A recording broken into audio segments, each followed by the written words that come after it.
몇 해 전에 서대문 형무소의 그 사형에 대한 이야기를 책을 통해서 읽은 적이 있습니다. 그 책에는 세계적으로 사용되고 있는 사형의 방법들이 기술되어 있었습니다. 대개 이슬람 국가에서는 돌로 쳐서 죽이는 사형법을 사용하고, 또 어떤 나라에서는 칼로 죽이고, 또 어떤 나라에서는 약물을 주사로 투입하여 사형을 집행하고 있었습니다. 미국의 경우에는 대부분의 주에서 전기 의자를 사용하기도 하죠. 또 세계적으로 가장 많이 사용되는 사형법은 교수형인데, 한국에서는 목에 밧줄을 거는 그런 방법을 채택하고 있다고 합니다. 사형수들은 자신의 사형 집행일이 언제인지 모른다고 합니다. 왜냐하면 사형이 집행되기 바로 전날에 사형 집행 문서가 위로부터 전달되어 내려오기 때문에 그런 것입니다. 사형이 집행되는 그날 아침이 되면 그 간수 중에서 무술 고단자인 간수 2명이 감방문 앞에 서서 암흑의 면회라고 부르게 됩니다. 그렇게 하는 이유는 그들을 사형장으로 가자고 하면은 아무도 그 감방에서 나오지 않기 때문이죠. 그래서 사형수들은 아침 시간에 면회 왔다고 하면은 질겁을 한다고 합니다. 왜냐하면 진짜 면회일 수도 있지만 그것이 사형정으로 끌고 가는 죽음의 호출이 될 수 있기 때문에 그런 것입니다. 이렇게 면회 왔다는 말로 사형수를 불러내면 사형수가 감방에서 나오는 순간 그 건장한 무도 간수 2명이 양쪽에서 팔을 꽉 낀다고 합니다. 그러면 그 순간 사형수는 이제 내가 죽으러 가는구나 라는 사실을 깨닫게 되는 것이죠. 사랑하는 성도 여러분, 우리의 인생도 이와 마찬가지 아닐까요? 우리도 우리의 삶이 끝나는 날을 모르는 것입니다. 왜냐하면 이 세상에 태어나는 순서대로 이 세상을 떠나는 것이 아니기 때문이죠. 어느 날 하늘에서 부르면 우리도 가야 하는 것입니다. 얼마 전에 제가 30대 초반에 젊은 여의사를 만난 적이 있었습니다. 그 여의사는 너무나 마음 아프게도 폐암 말기였습니다. 참 예쁘게 생기고 정말 젊은 여의사인데 아직 시집도 가지 않는 그 처녀가 그 어려운 의과 공부를 마친 지 얼마 되지 않아서 병원에서 사형 선고를 받은 것입니다. 그 젊은 여의사의 그 얼굴을 보니 너무나 기가 막혔습니다. 이제 곧 죽어야 한다는 사실을 알고 있는 그 여의사의 얼굴에서 깊은 고뇌를 읽을 수 있었습니다. 그런데 그 여의사뿐만 아니라 우리 모두도 그런 입장에서 지금 살아가고 있는 것입니다. 왜냐하면 어떤 사람은 먼저 가고 어떤 사람은 조금 나중에 가는 것 차이지 결국은 마찬가지이기 때문에 그렇습니다. 오늘이라도 하늘에서 우리를 부르면 모든 것을 놓고서 떠나가야 하는 것입니다. 지난 1부에서 배운 것처럼 사도 바울은 로마서 1장에서 하나님께서 우리 모두에게 사형을 정하셨다고 했습니다. 그런데 또 성경은 우리가 살고 있는 이 세상을 감옥이라고 표현하고 있습니다. 자, 그것이 무슨 뜻일까요? 서대문 형무소에 갇혀있는 사람들만 감옥에 갇혀있는 것이 아니라 하나님께서 사형 선고를 받은, 하나님께로부터 사형 선고를 받은 우리도 지구라는 감옥에서 사형수로 살아가고 있다는 것입니다. 사람들이 시집가고 장가가고 집을 짓고 장사하니까 행복하게 보여줘? 그러나 성경의 관점에서 보면은 지금 우리는 지구라는 감옥에 갇혀서 사는 사형수들입니다. 서대문 형무소의 그 사형수들이요, 작은 감방에 갇혀서 죽음을 기다리는데 내일 죽을지 모레 죽을지 모르는 것입니다. 그런데 그들이 참 놀라운 사실은 그들이 돈 내기 화투를 친다고 합니다. 참 기가 막힌 사실은 내기 화투를 치는데 500원, 1000원을 따면은 500원이나 1000원을 따면은 그렇게 좋아한다는 것입니다. 언제 죽을지 모르는 운명 속에서 500원, 1000원 따기 위해서 서로 다투고 싸우고 멱살을 잡는다는 것입니다. 그리고 그 좁은 감방 속에서 더 좋은 자리를 차지하고 더 깨끗한 이불을 덮고 더 맛있는 음식을 먹기 위해서 옆에 있는 죄수들을 겁주고 못살게 군다는 것입니다. 그런 모습을 어떻게 우리가 보아야 할까요? 그것은 정말 슬픈 이야기지만 어떻게 보면 코미디 같은 이야기입니다. 자신의 운명을 순간순간 잊고 살고 있기 때문에 그렇게 사는 것이죠. 사랑하는 성도 여러분, 우리도 그런 모습으로 지금 사는 것은 아닐까요? 하나님의 선고를, 사형 선고를 잊어버린 채 조그만 이익 때문에, 그 조그만 이익 때문에 아무것도 아닌 일 갖고 다투고 미워하지는 않습니까? 아주 작은 일 때문에 실망하고 화를 내고 우쭐거리고 교만해지지는 않나요? 조용한 시간에 한번 생각해 보시기 바랍니다. 사형수에게는 아무것도 의미가 없습니다. 먹는 것도 입는 것도 아무런 가치가 없습니다. 사형수에게 돈이 의미가 있을까요? 사형수에게 명예가 필요한가요? 좋은 집과 자동차가 무슨 의미가 있을까요? 인생이라는 시간이 맞춰지면 사형을 당할 사람들에게 무엇이 의미가 있겠습니까? 그래서 성경은 그리스도인들에게 이 세상을 버리라고 말하고 있는 것입니다. 버리라는 말은 가치를 두지 말라는 말입니다. 그것에 의미를 두지 말라는 말입니다. 왜냐하면 이 세상은 결국 완전히 파멸될 것이기 때문에 그렇습니다. 사도 베드로의 말씀을 우리가 들어보아야 합니다.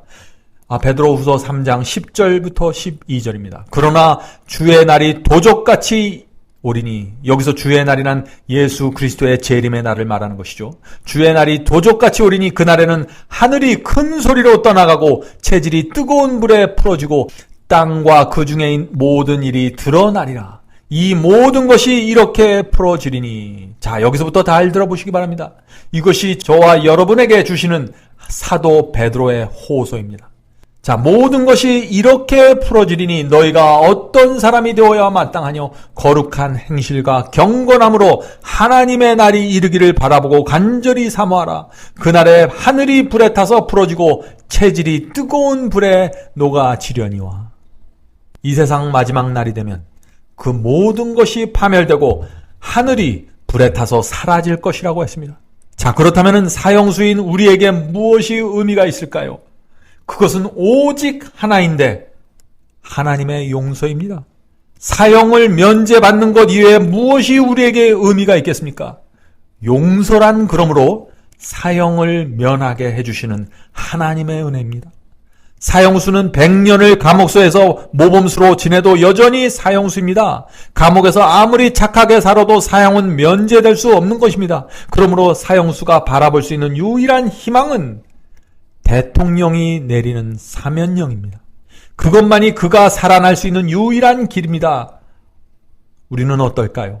우리도 마찬가지라 하는 것입니다. 하나님의 사면하심이 없으면은 우리도 아무런 희망 없이 하루하루 절망과 두려움 속에서, 허무함 속에서 살아갈 수밖에 없는 것입니다. 다시 서대문 형무소로 가보죠. 사형수는 간수들에게 끌려서 지금 사형장으로 가는 복도를 지나가게 됩니다. 그런데 사형수는 너무나 가기 싫은 것입니다. 그래서 어떤 사람은 가다가 주저앉아 버리고 어떤 사람은 복도 옆에 있는 창문을 붙들고 놓지 않으려고 합니다.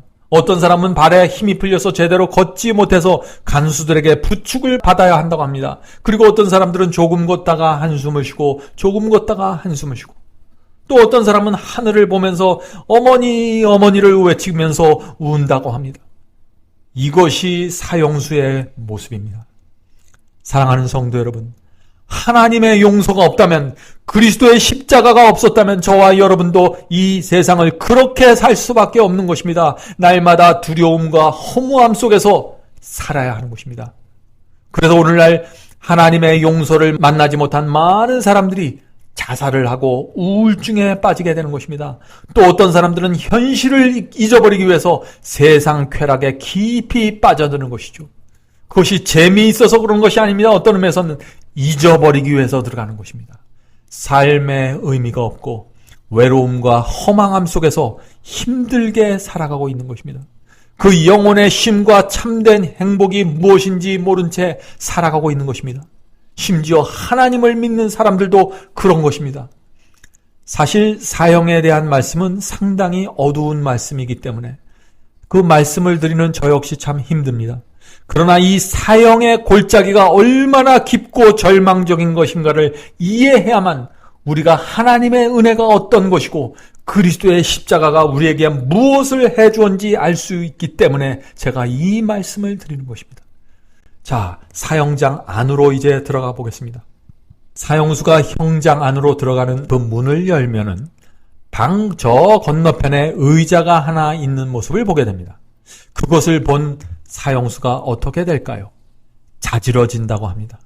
말로 표현할 수 없는 그 두려움 때문에 눈동자가 풀려버리는 것입니다. 또 어떤 사람들은 자율신경계가 조절되지 않아서 소변이 흘러나와 바지를 흥건하게 적신다고 합니다. 이것이 사형수의 모습입니다. 십자가의 은혜가 우리를 덮어주지 않는다면, 십자가의 은혜가 우리를 감싸주지 않는다면 우리도 참담한 모습으로, 이런 모습으로 세상을 살아갈 수밖에 없는 것입니다. 사형수가 의자에 앉으면은요, 이제 집행관이 와서 이름과 생년월일을 묻는 것입니다. 본인이 그 사형수인지를 확인하는 절차를 하는 것이죠.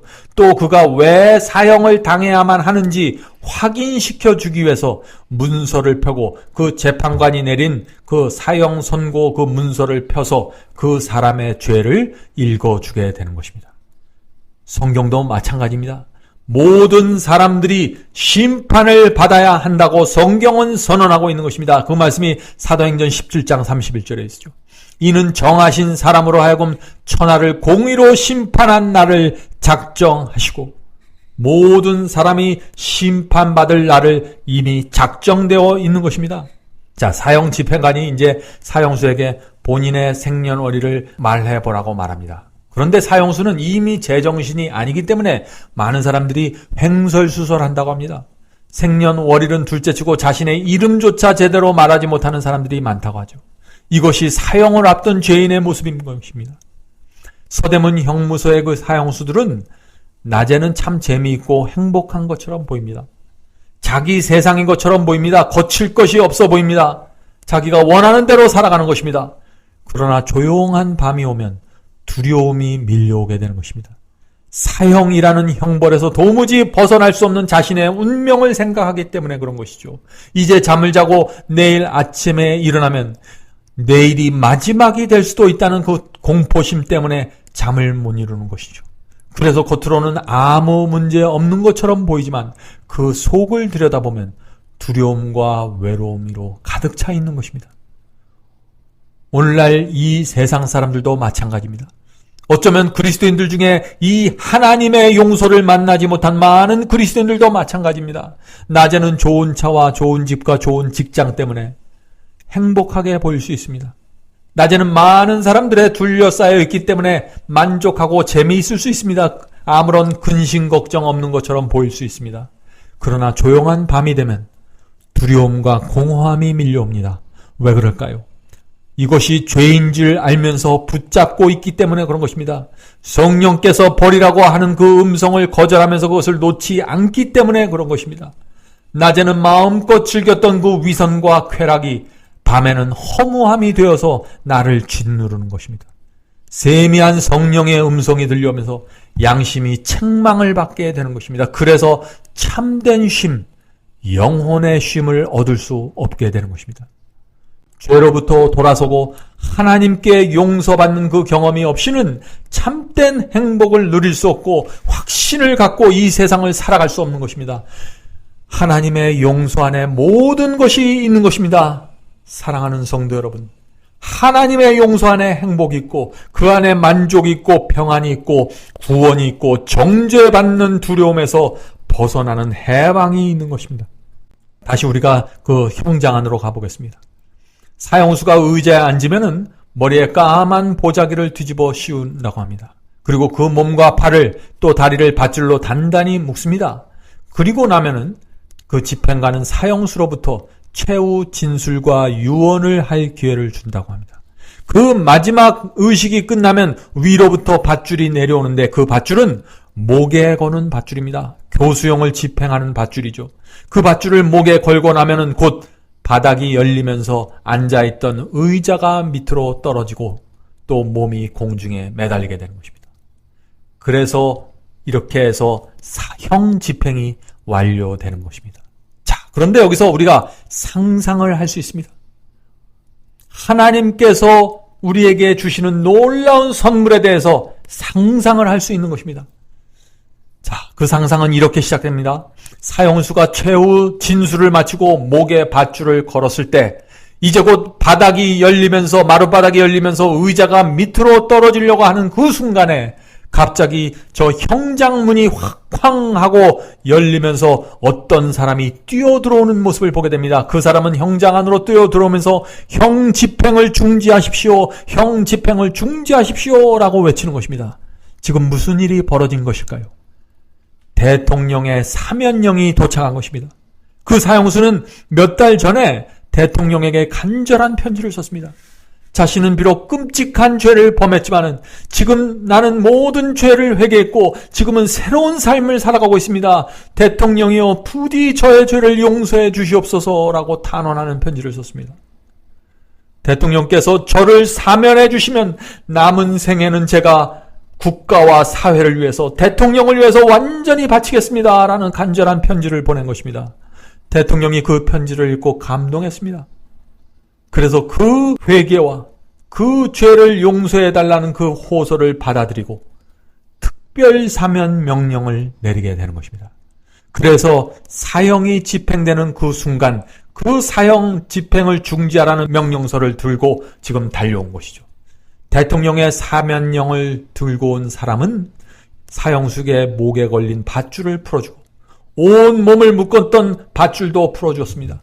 그때 사형수의 반응이 어떠했을까요? 그는 두 손을 번쩍 들고 외쳤습니다. 감사합니다. 대통령님 감사합니다. 라고 외쳤을 것입니다. 소변으로 흥건히 젖은 바지를 아랑곳하지 않고 밖으로 뛰어나갔을 것입니다. 그리고 곧장 누구에게 달려갔을까요? 자기에게 용서의 은혜를 베푸신 대통령께 달려갔을 것입니다. 그리고 남은 생애 동안 만나는 모든 사람에게 대통령의 은혜를 찬양하고 전했을 것입니다. 바로 이것이 죄를 용서받은 그리스도인의 경험이 되는 것입니다. 하나님의 사면을 받은 우리가 어떤 죄를 마음에 품고 살 수 있을까요?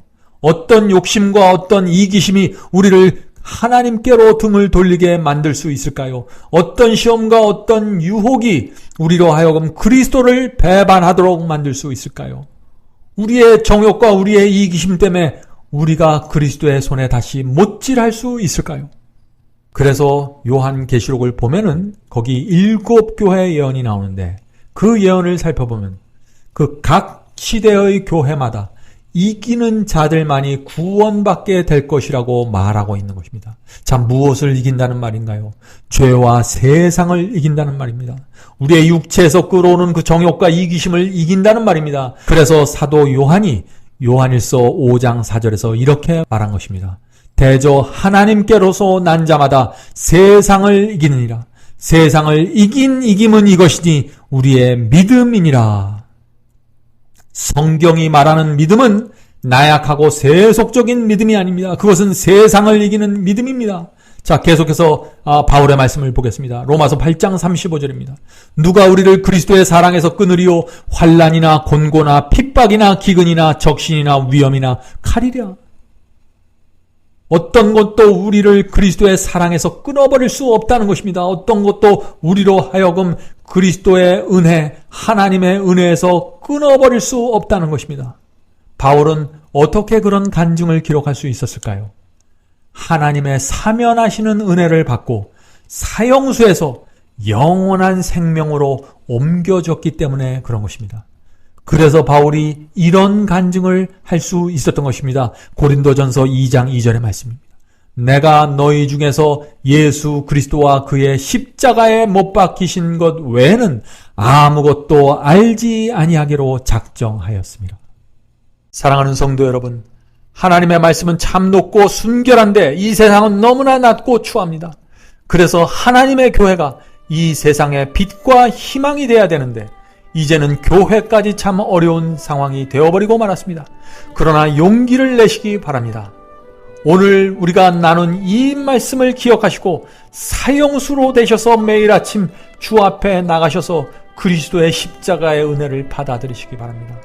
그러면 여러분의 마음속에 죽어있는 영혼 속에 죽어있는 마른 뼈가 살아서 움직이게 될 것입니다.